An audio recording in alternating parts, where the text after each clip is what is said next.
예, 안녕하세요. 오늘은 셀즈맨의 죽음을 좀 이렇게 리뷰하는 시간을 갖겠습니다. 여러분이 지금 화면에서 볼 수 있는 것처럼 저는 이제 오늘 얼굴은 나오지 않을 겁니다. 음성으로만 강의를 진행하도록 하겠습니다.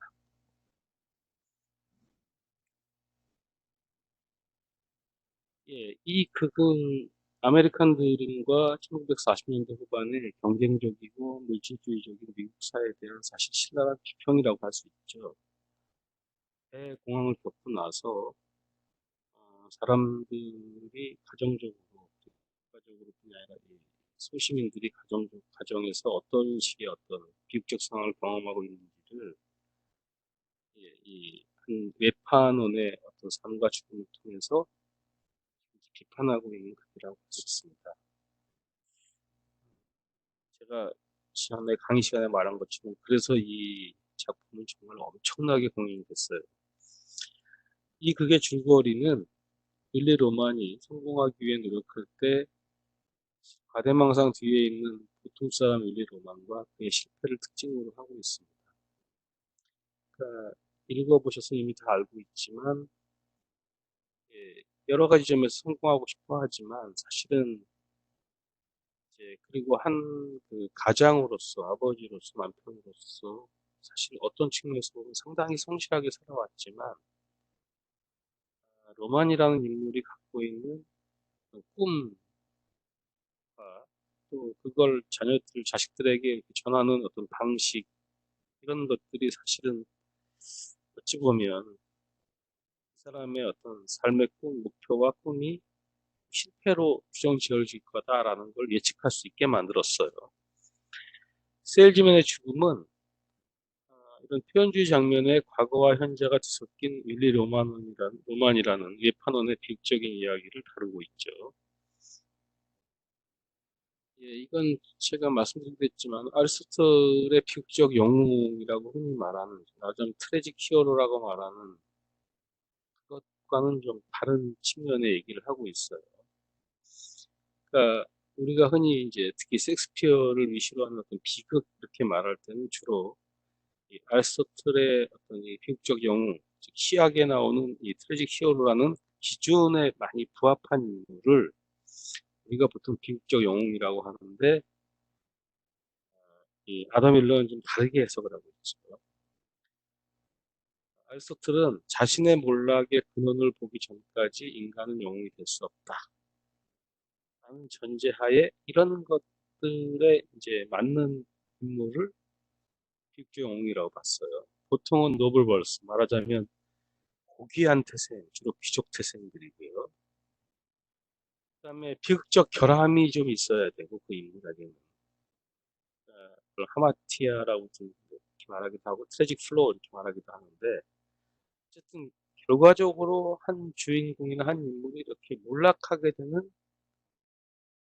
그 사람만의 어떤 비극적 결함이 있어야 된다는 거죠. 그게 성격적 결함이 됐든 뭐가 됐든 간에. 그다음에 이 비극적 영웅이 이런 자신의 결함 때문에 이제 잘 나가던 운명이 어느 날 갑자기 역전돼서 몰락하는 거죠. 말하자면 운명의 격변이 보여야 되고요. 그러니까 극적 행위가 자기 인식과 자기 이해의 증가를 초래한다. 말하자면 어느 순간에 자기 행위 때문에 내가 못 보던 어떤 그런 사실들을, 진실들을 이제 보게 되는 거예요. 그런 부분을 만들어준다는 거죠. 그래서 아예 끝까지 그냥 이렇게 나가면 모르는데 어느 순간 자기가 왜 이렇게 되는지를 볼 수 있는 눈이 생기기 때문에 그걸 지켜보는 관객들은 연민이 좀 생기기도 하고 그 인물에 대해서 그리고 또 이제 그 인물이 어떻게 몰락하는 그 모습을 보면서 두려움을 느끼기도 하고 이제 자기 동화가 되는 거죠. 혹시 저런 같은 상황이 나한테 벌어지지 않을까 이런 것들 때문에 이제 두려움과 연민을 느끼게 만드는 인물을 좀 비극적 영웅이다 이렇게 말을 해요. 뭐 다른 공통적인 특징들이 이런 게 있는 거죠. 뭐 지나친 자존심, 뭐 자만심, 자부심 이런 거로 인해서 이제 이것도 이제 성격적 결함에, 그러니까 비극적 결함에 들어가는 이유 중에 하나고요. 그다음에 어찌 보면 이제 비극적인 운명을 갖고 있다.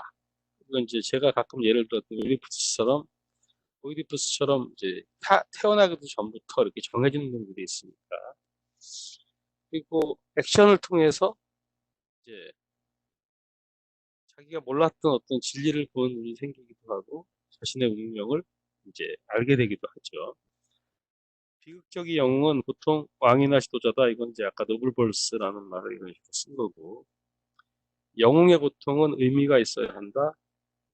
비극적인 영웅은 거의 언제나 남자였다. 이 점은 내가 말씀을 드렸는지 모르겠지만, 특히 이제 섹스피어 극 같은 데 보시면, 로미오 앤 줄리엣, 그 대표적이죠. 이 경우에 이제 줄리엣의 역할을 맡은 실제 배우는 그 당대에는 항상 남자였어요. 그래서, 오이디푸스 왕 볼 때도 거기 이제 그 아내이자 엄마가 나오죠. 그런 분들도 이제 남자가 이제 여자 역할을 해야 되니까 그 당시에는 주로 가면을 쓰고, 가면을 쓴 사람들이 이제 주로 여자 역할을 한 거죠. 그래서 뭐 옛날에는 어쨌든 뭐 시대적 상황이 있었기 때문에 이제 어쩔 수 없는 측면이 있기도 했지만, 어쨌든 그런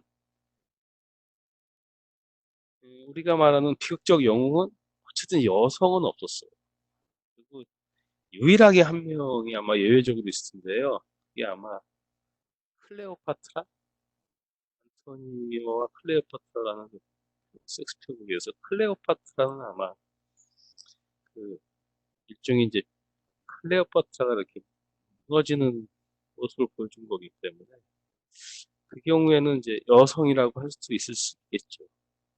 물론 그때도 아마 여성 인물로 분장을 해서 연기를 한 배우는 남자였겠지만, 누가 했느냐 아니냐가 중요한 게 아니라 그 극 중에서 비극적 영웅은 클레오파트라고 볼 수도 있기 때문에 그 경우에는 좀 예외적이죠.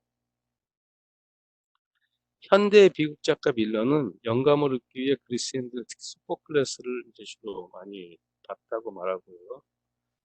비극적인 감정은 필요하다면 목숨을 버릴 준비가 되어 있는 인물, 말하자면 인격적 존엄성을 한 가지 확보하려고 할 때, 그럴 경우에 비극적 감정이 우리 내부에 환기가 된다. 이렇게 쓰고 있습니다. 오레스테스에서 햄릿, 메디아, 맥베스까지 근본적인 투쟁은 사회에서 그의 올바른 지위를 얻으려는 개인의 투쟁이다. 말하자면 사회와 개인 간의 관계로 이렇게 비극의 어떤 이런 구조를 바꿔놨죠, 이 사람은. 그 전에는 인간이 주로 신 혹은 운명 뭐 이런 거와의 어떤 싸움에서 이제 몰락하는 걸 그리고 있다면, 현대극에서는 주로 대부분 다 신과 개인이라기보다는 사회와 개인의 어떤 싸움에서 나오는 그 이제 비극적 상황을 주로 그리고 있어요, 비극들이. 이 극의 공연 초기의 비판론자들은 세일즈맨의 죽음이 아리스토텔레스가 시약에서 제시한 비극의 지층을 이행하지 않았기 때문에 비극으로 봐서는 안 된다. 아까 말씀드린 그 비극적 영웅 조건들을 지금 얘기하는 거예요. 그의 주장에 따르면 이 극은 충분히 고양되지도 않았고, 게다가 웰리로마는 에디푸스, 홈릿, 리어왕과 같이 영웅들의 비극적인 지위를 가진 인물도 아니었다. 즉 말하자면 고상한 출신들, 귀족들도 아니었다는 거죠. 그냥 전형적인 보통 사람, 소시민이었으니까. 그렇지만 중요한 건 이게 비극으로서 볼 수 있냐 없냐보다 이제 이런 전문가들의 시견보다는 이 극을 관객으로서 보는 사람들이 어떻게 느끼느냐가 훨씬 중요하잖아요. 나중에 이제 웨이팅 포 고도를 기다리며도 하겠지만 그 경우도 이제 마찬가지였으니까 비극 이런 평론가들이 보는 시각과 그렇지 않은 시각이 되게 크게 차이가 날 정도로 달랐거든요. 나중에 얘기하고요. 이런 주장에 대한 밀러의 반응을 보면 나는 이극에서 비극은 너희들끼리 얘기하라는 거고요. 내가 본 그대로의 진실을 보여주려고 했다. 이제 이런 식으로 이제 본인이 이제 그 일종의 자기 극을 변호하는 거죠. 아, 맨 마지막에 보면 비극의 지속적 호소는 평생 자신을 튼튼히 하기 위해 죽음의 사실을 직시해야 할 필요성 때문이다. 제가 아마 그 뭐죠? 그 변신 얘기할 때도 아마 그랬던 것 같은데. 그러니까 시지프스 얘기할 때 그랬구나. 그러니까 시지프스 얘기할 때 그런 얘기를 했던 것 같은데 그러니까 모든 철학적 명제가 하나 있다면 그건 딱 하나예요. 그냥 인간은 언젠가 죽는다는 거죠. 어떤 죽음은 가치가 있고 어떤 죽음은 가치가 없고 이렇게 말하는 것도 어떻게 보면 우습지만 어쨌든 죽음을 앞두고 자연스럽게 죽는 사람이 있고 어떤 사람은 이제 죽음을 선택하는 경우도 있는 거죠. 그런데 그만큼 이제 죽음이라는 게 인간의 삶을 결정하는 되게 중요한 요인으로서 작용하고 있기 때문에 근데 여기서는 또 이제 윌리 로마는 자기가 죽는 게 자기 자식들을 가정을 살리는 어떤 한 방편으로 사용되고 있기 때문에 이런 것들을 보는 게 중요하지 한 개인이 얼만큼 비극적 인물인지 그리고 이극 자체가 얼마나 비극인지는 좀 얘기하지 말자라는 거죠. 밀러의 생각은요. 나는 최상의 의미에서 왕과 같이 평민도 비극의 대상이라고 믿는다. 표면적으로는 예를 들어 왕실의 혈통에 의해 벌어진 오이디푸스나 오레스테스 컴플렉스 같은 고전적인 형태에 근거하여 분석하는 현대 정신의학의 관점에서 이것은 분명해야 하지만 비극적 감정적 비슷한 감정적 상황에 있는 모든 사람에게도 적용돼야 한다. 말하자면 나도 아리스토텔의 견해에 동의한다는 거죠. 밀러도. 그렇지만 비슷한 상황에 있는 사람, 말하자면 꼭 고귀한 출생이 아니고 평민이고 소시민이고 뭐 중산층이고 간에 인간이라면 비슷한 상황에 처하면 같은 시각으로 봐야 된다는 거예요. 이거는 되게 아리스토텔을 인정한다. 그 시각을 나도 같이 생각한다. 비극을 보는 관점들을 되게 이렇게 이제 겸손한 척하면서 사실 자기 할 말 다 하는 거죠. 그래서 이거 전에 한번 똑같이 이거 옮겨온 건데 말씀드린 적 있을 거예요. 영웅은 보통 사람이다. 그리고 사회와 맞서 싸운다. 자신의 몰락을 마주친다. 몰락과 마주친다. 이건 뭐 비극적 영웅이나 아니나 똑같으니까. 그러니까 현대 이 보통 사람이나 아니나 똑같죠. 이런 게. 몰락은 영웅 자신의 세계인식과 현실 사이의 불일치의 결과다. 세계인식이라는 말은 말이 멋있는 말이죠. 어쨌든 사회죠. 사회가 바라보는 시각. 우리에게 세계는 우리가 사는 사회니까 공동체의 시각, 그 다음에 사회의 시각과 내가 처한 현실 사이의 어떤 불일치의 결과다. 내가 꿈꾸는 세상과 세상이 보는 나와는 차이가 있습니다. 비극적인 영웅은 몰락하면서 일종의 구원을 얻는다. 어, 이건 좀 많이 생각해 볼 문제이기도 해요. 그러니까 어떤 사람은 이제 삶이 죽음보다 더 괴로울 수도 있어요. 그러니까 살아있을 뿐이지 삶 자체가 전혀 가치 있게 느껴지지 않는 삶을 사는 사람도 있죠. 너무 힘들어서. 어떤 사람은 그래서 죽음이 오히려 자기한테 훨씬 더 나은 안식이나 위안이나 구원이 될 수도 있는 거죠. 그런 식의 어떤 관점을 가지고 본 거고요. 모두가 다 윌리 로만을 알고 있다. 보통 사람은 비극적 영웅에 적합하다. 윌리는 그의 사회보다 더 위대하고 잠재적으로는 더 나은 것으로 보인다. 그러니까 이게 이제 영웅으로서의 보통 사람을 이제 밀러가 주창하느라고 하는 말이긴 한데 사실 저는 이 말에는 동의해요. 왜냐하면 어떤 사람은 뭐 시작부터 좋은 사람이 있고 어떤 사람은 그렇지 못한 사람도 있죠. 그러니까 왜 저 사람이 잘못된 생각으로 잘못된 기준으로 저 사람을 살았을까? 이제 이렇게 윌리를 비판하는 거는 사실은 좀 지나치다고 생각해요. 저는.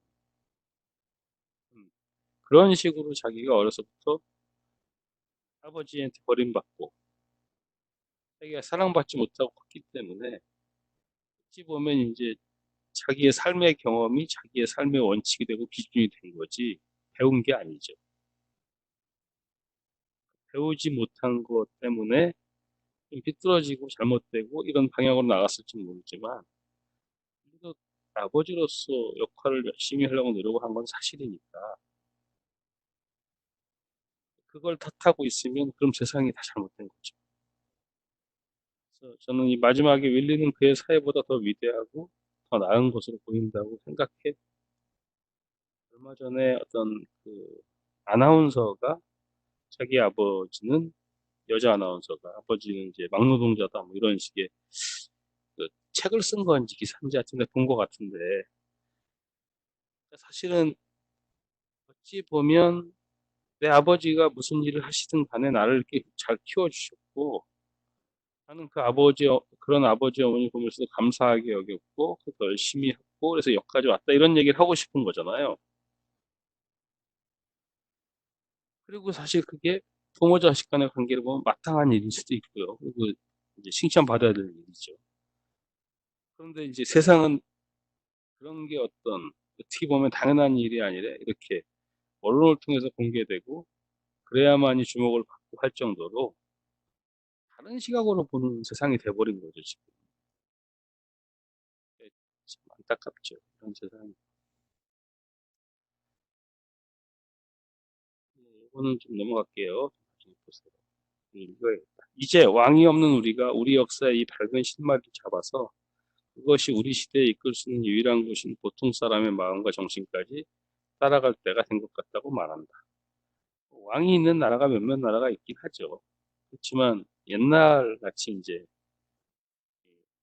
모든 땅과 모든 국민이 왕의 것 이런 세상은 이제 아니니까 있다 치더라도 지금은 왕은 이제 그저 어떤 이런 전통과 관습과 어떤 제도로서 이렇게 말하자면 있는 거지 실제 권한은 많이 이제 축소된 상태니까 지금은 사실은 이제 보통 사람들 즉 왕이 아닌 귀족이 아닌 사람들의 세상인 건 확실하잖아요. 여기에 더 관심을 가질 수밖에 없는 거죠. 윌리로마는 결코 많은 돈을 벌지도 못했고 신문에 이름이 실릴 만큼 유명하지도 않았고 지금까지 살아왔던 인물들 중에서 훌륭한 인물도 아니지만 그래도 그는 인간이고 그에게 끔찍한 일이 일어나고 있다. 그에게 끔찍한 일이 일어나고 있다라고 이미 그 아내 린다는 알고 있었어요. 제가 자꾸 말씀드리지만 린다는 그래서 뭐 그런 내용은 안 나오지만 보험 든 것도 아마 알 수 있었을 것이라고 추정할 수 있는데 남편이 그래서 좀 자살할지는 모른다까지도 알고 있었을 것 같아요. 물론 그게서는 그게 이제 텍스트에서 나오지가 않지만 그래서 린다가 좀 제가 보기에는 제일 특이한 인물로 그려진 게 아닌가 싶어요. 어쨌든 극에선 주인공이 있고 그 주인공의 어떤 상대 역이 또 있다면 프로타고니스트 주인공 역할은 윌리 로만이고요. 그리고 여기서 상대 역은 사실은 아내 린다라든가 비프, 뭐 해피 이런 자식들이 아니라 실제로는 사회죠, 사회. 윌리 로만이 살고 있는 그 사회가 이제 프로타고니스트에 하는 것으로 그려지고 있다고 봐야 되거든요. 예, 사실주의와 표현주의가 완벽하게 결합된 작품이라는 평가를 받아왔어요. 사실주의 특징은 사실 그렇게 딱히 읽어보지 않아도 돼요. 그냥 여러분 우리가 생활하듯이 그대로 그걸 무대에 옮겼다고 보는 거죠. 작품 속에도 보면 그래서 매월 압박을 받으면서 갚아야 할 월부금, 말하자면 요즘으로 말하면 모기지 이론이죠. 그런 게 딱 나오고 있고 또 뭐 월부금을 다 지불하는 순간 망가지는 냉장고와 자동차. 우리가 이 실생활에서 많이 볼 수 있는 일이니까 지금도 세일즈를 하고 피곤한 모습으로 돌아온 윌리로만의 외모, 뭐 일상적으로 사용하는 어떤 사실적 대사들, 무대 배경도 뭐 침실, 부엌, 거실, 냉장고 침대 조금씩 그 무대 디자인들은 다 틀리긴 한데 여기 나와 있는 그 무대의 어떤 이런 소도구 같은 것들은 실제로 우리가 사용하는 것들을 흔히 볼 수 있는 것들이 많이 등장을 했어요. 이런 점에서 보면 극이 되게 사실주의적 특징을 갖고 있다는 거죠. 예, 표현주의는 어쨌든 두 번째 보시면 인간 내면의 느낌, 즉 주관적인 정서를 바깥으로 표현. 문제는 배우가 주관적인 어떤 이 자기 내면에 갖고 있는 거를 무대에서 어떻게 표출해 주나. 주로 이제 조명이라든가 그런 걸 가지고 주로 한 거예요. 이 극에서는. 두 번째 보시면 등장인물의 내면 세계를 직접 무대 위에 형상하기 위해, 즉 내면을 무대 위에 보여주기 위해서 조명이라든가 무대 장치, 뭐 분장, 말하자면 이런 걸 통해서 아, 저 사람이 지금은 과거를 회상하고 있구나. 아니면 혼자 지금 뭐 꿈속에서 뭐를 하는 걸 보여주고 있구나. 이런 것들을 이제 관객들이 캐치할 수 있도록 만드는 어떤 방식들을 도입한 거예요. 그게 이제 표현주의라는 거예요. 그리고 기본적으로 무대도 이제 주로 폐소공포증을 유발하는 무대. 이러면 이제 내면이 많이 드러나니까 골조를 그래서 그대로 드러내고 마치 뇌를 그린 것처럼 채소도 심고 그네도 메고 놀고 했던 윌리엄 집을 덮치듯 위협하고 있는 고층 건물. 윌리의 형인 벤의 등장. 잃어버린 기회, 가지 않는 길에 대한 아쉬움을 느낄 때, 그럴 때 벤이 등장하는데, 사실 주변 사람들은 아무도 모르죠. 그래서 얘기하는 건 아빠가 왜 혼자 얘기하지? 이렇게 생각하는 거죠. 그러니까 그런 장면들을 다 표현주의로 이제 보여준다는 거예요. 그리고 이와 동시에 사용된 초록빛 조명과 뭐 플룻 소리 이런 것들. 조명이 바뀌면, 아, 저 사람이 지금 자기 내면의 소리를 얘기하고 있구나라든가 이렇게 보게끔 유도하거나, 플러스 소리도 사실 일리로만만 듣고 있는 거죠. 어떤 사람은 못 듣고 있고. 왜냐면 자기 기억 속에서, 내면 속에서 나오는 어떤 기억들을 지금 이제 보여주고 있는 거기 때문에. 주된 주제는 이런 것들이 다 교차돼서 나와 있어요. 성공을 향한 꿈을 쫓거나, 뭐, 자기 하는 일에 대해서 엄청난 자부심을 느끼거나, 그 다음에 뭐, 배신감을 어쨌든 아들한테 바람을 펴서 주거나, 이런 거죠. 그래서 이제 자기는 더 오히려 이런 거에 대한 걱정을 하거나 그러면서 보통 사람도 미국 가서 열심히 일하면 성공할 수 있다. 이런 아메리칸 드림이라는 미국의 꿈을 이제 어떻게 보면 쫓고 있는 한 인물을 보여주고 있는 거죠.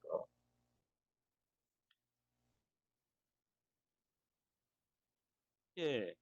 모든 사람이 행복하고 성공적인 삶을 추구할 수 있다는 미국의 이상인데 이건 아메리칸 헤리티지 사전이라는 곳에 이렇게 정의가 되어 있어요. 그러니까 이 미국의 꿈은 1931년 아메리칸 서사시에서 애덤스가 처음으로 사용한 말인데요. 그 사람이 쓴 글을 보면 이렇게 쓰여 있어요. 그는 모든 이의 삶이 훌륭하고 값지고 알찬 땅, 각자의 능력이나 성취한 바에 따라 기회가 제공되는 땅에 대한 꿈이 아메리칸 드림이라고 이렇게 말하고 있고요. 오늘날에도 아메리칸 드림은 살아있을까? 2006년도에 CNN에서 이런 조사를 했는데요. 지금 이거 보면 다소 비관적이죠. 54%, 즉 과반수 이상의 미국인은 이젠 불가능하다고 답했어요. 아시다시피 미국은 이민자들이 주로 만든 나라죠. 그래서 다민족 국가고요.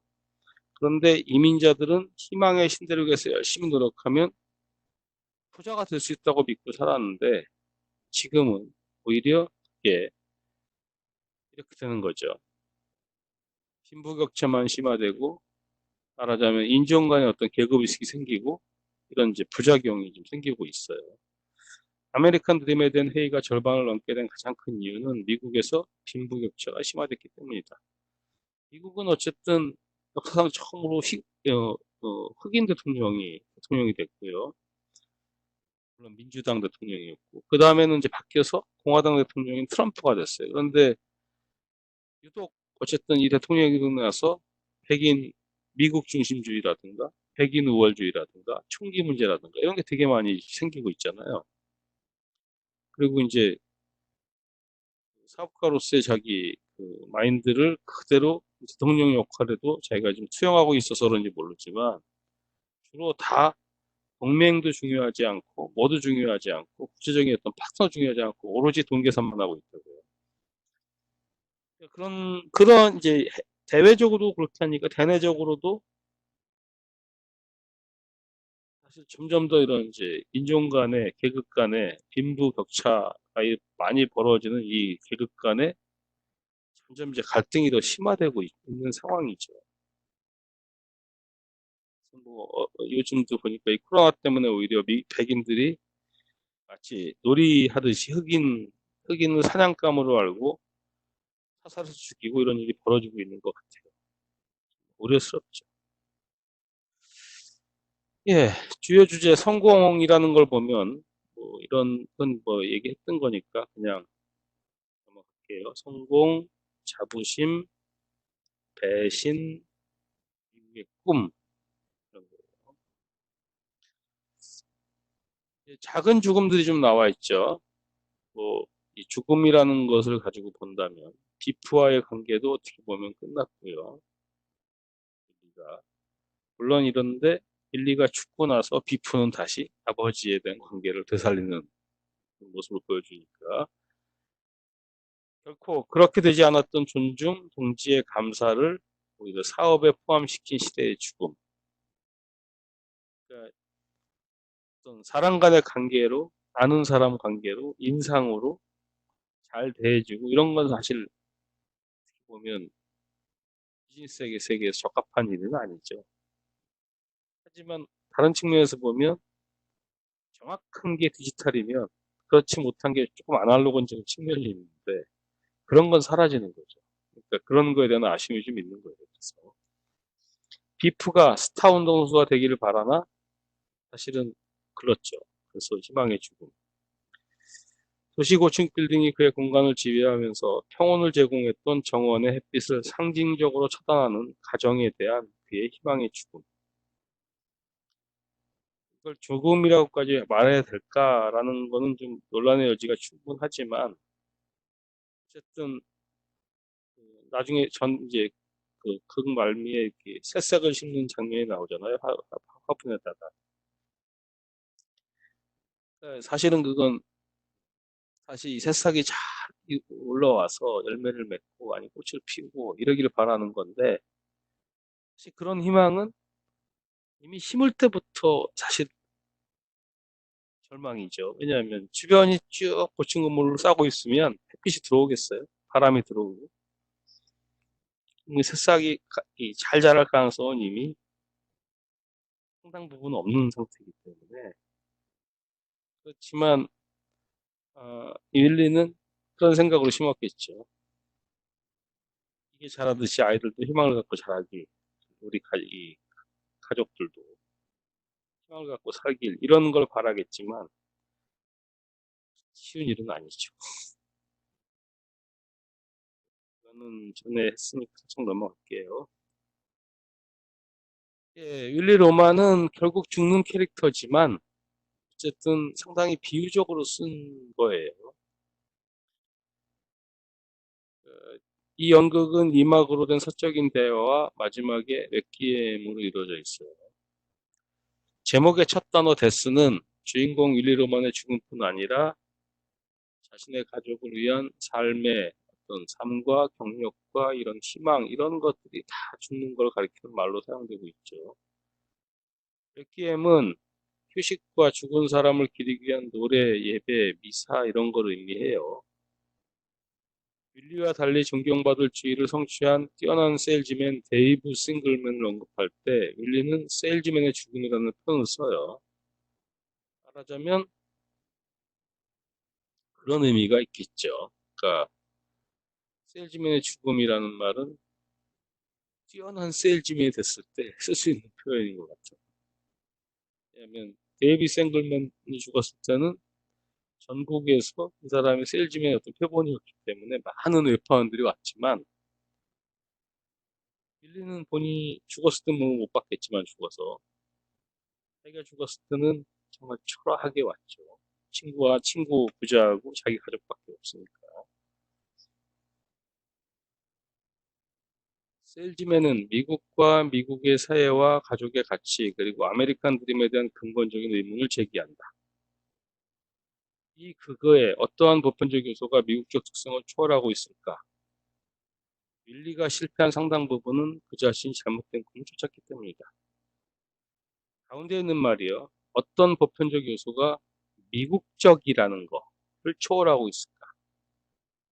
말하자면 어떤 보편적 요소가 미국을 벗어나 다른 나라에서 공연할 때 또 많은 사람들의 공감을 이끌어내는 점이 어떤 점일까?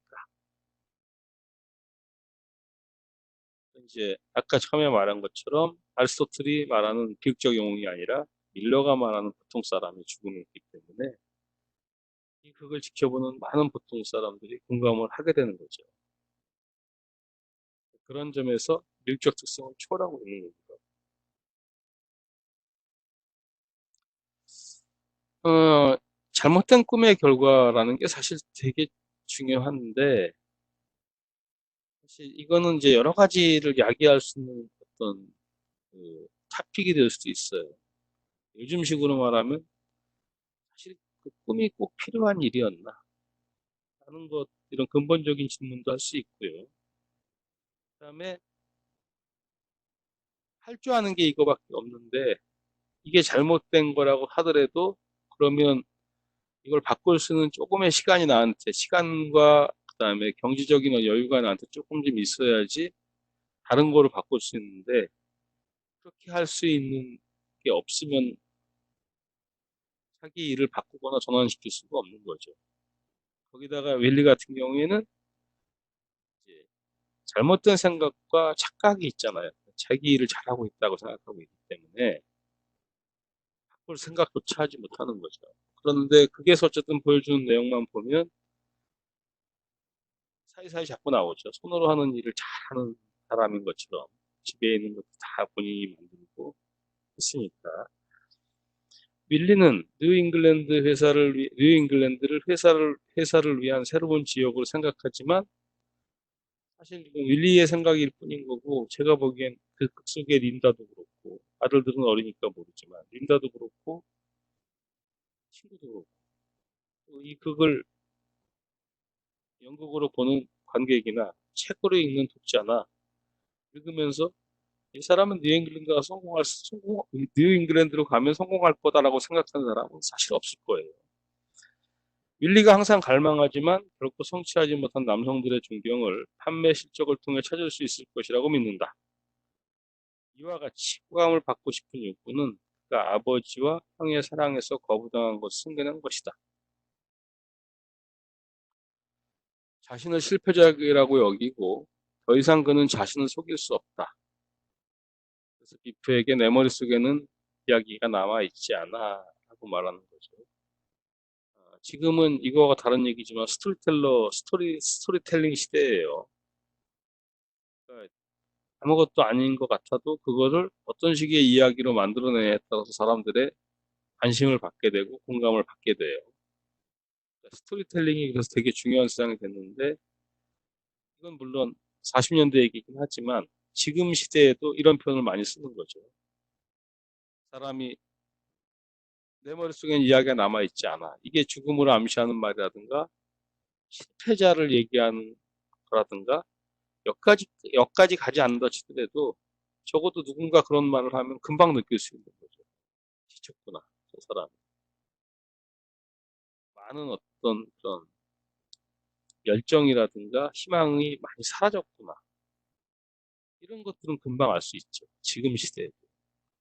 윌리가 자살하는 한 가지 이유는 그 자신이 살아있는 것보다 죽을 가치가 더 있다는 것을 깨닫기 때문인데 그것은 돈에 그렇게 중점을 두는 사람에게 실패에 대한 분명한 인정이다. 자신의 삶은 실패를 했다고 인정하는 거죠. 그렇지만 이 실패를 넘겨줄 수 없기 때문에 사실은 죽음을 선택하는 거고요. 린다의 말처럼 윌리도 지쳤다. 겉모습뿐만 아니라 성공을 위한 투쟁도 그를 지치게 만들었다. 그러나 자살에 대한 설명은 사실 없다. 예, 이 자살이란 얘기를 가지고 여기 뒤에 쭉 써놓은 거예요, 제가. 그러니까 보시면 쭉 나와 있어요. 전에 제가 아마 다른 그 PPT에서 했던 거라서. 그리고 이 웨디푸스 왕하고 셀즈맨의 죽음을 이 시각 재판점에서 본 것도 아마 있었을 거예요. 요 얘기만 잠깐 할 거예요. 그래서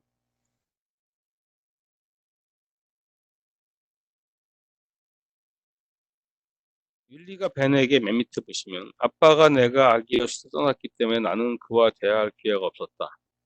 그래서 나는 여전히 내 자신에 대해 일시적이라고 느낀다. 그러니까 일시적이라는 말은 이제 영원적이라는 거하고 좀 이렇게 대조가 되는 말이죠. 말하자면 내가 다시 아빠를 만나거나 아니면 나를 보호해줄 보호자를 만나기 전까지는 어, 자기가 어떤 온전한 성인으로서, 온전한 어떤 가장으로서, 온전한 어떤 셀즈맨으로서 살 수가 없다는 거죠.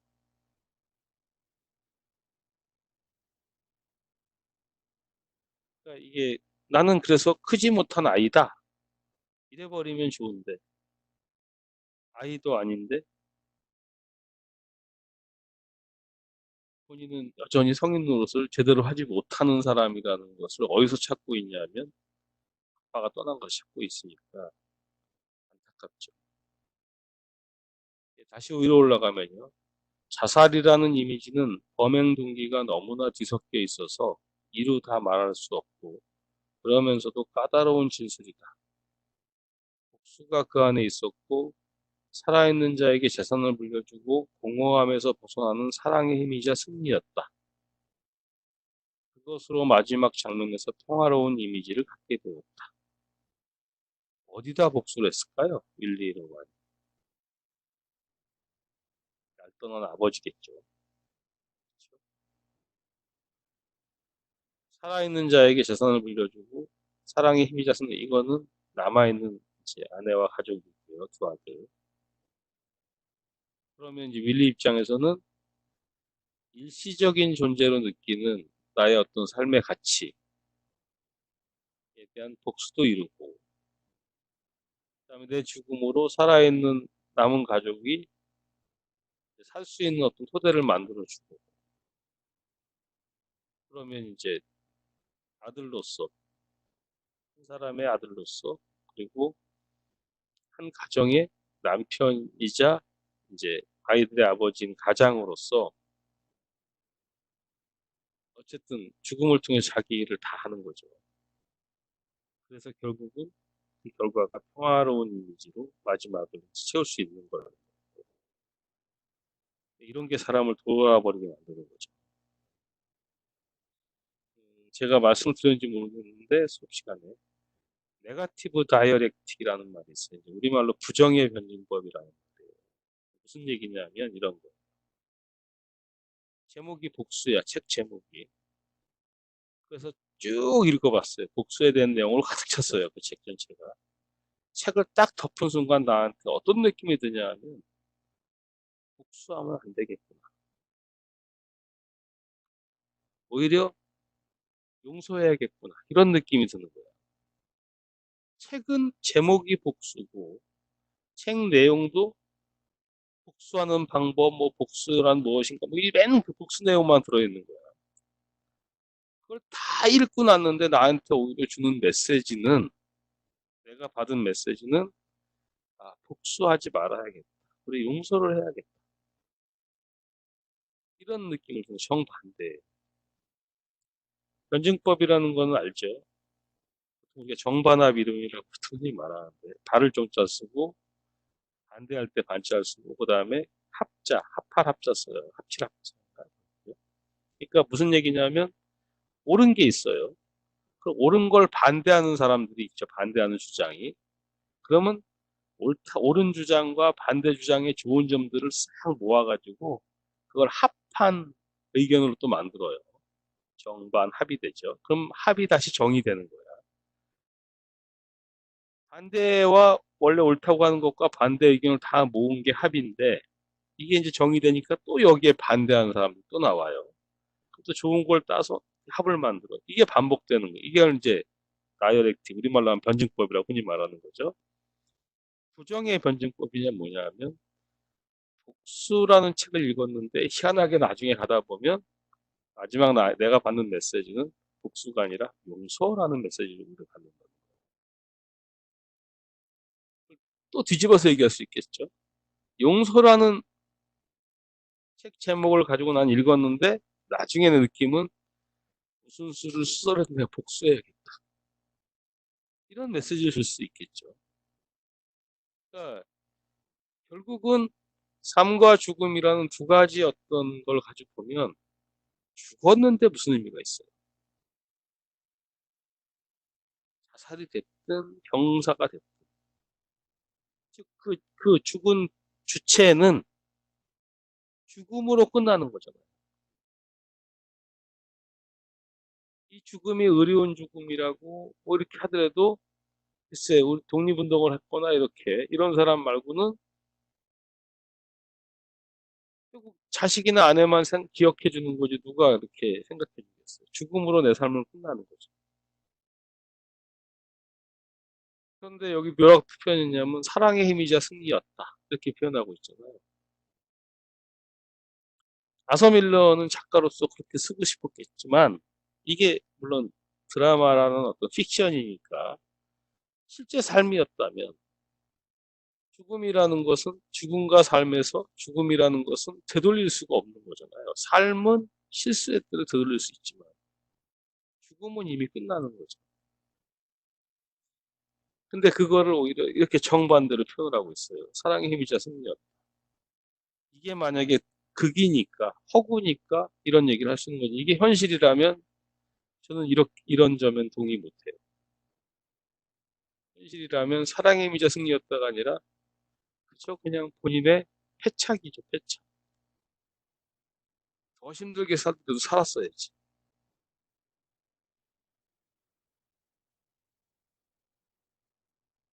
가운데 있는 말 드릴게요. 우리는 윌리가 아버지의 방치로부터 결코 회복되지 않았기 때문에 그를 동정한다. 그는 결코 깨닫지 못했고 그에게 말할 사람도 없었다. 그것이 그의 문제의 근원이다. 예, 이런 것들을 통해서 여러분들이 집에서도 부모님과 많은 이야기를 할 수 있는 시간을 가졌으면 좋겠어요.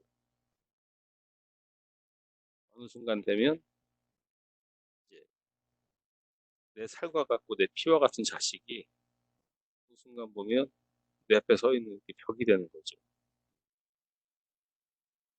그러면 이제 내가 할 수 있는 건 아무것도 없어요. 예, 이 강의는 여기까지만 하겠습니다. 이건 제가 이제 스트레스 PPT로 따로 올려놓으니까 필요하신 분은 거기서 다운받아 보시면 될 겁니다. 예, 수고하셨습니다.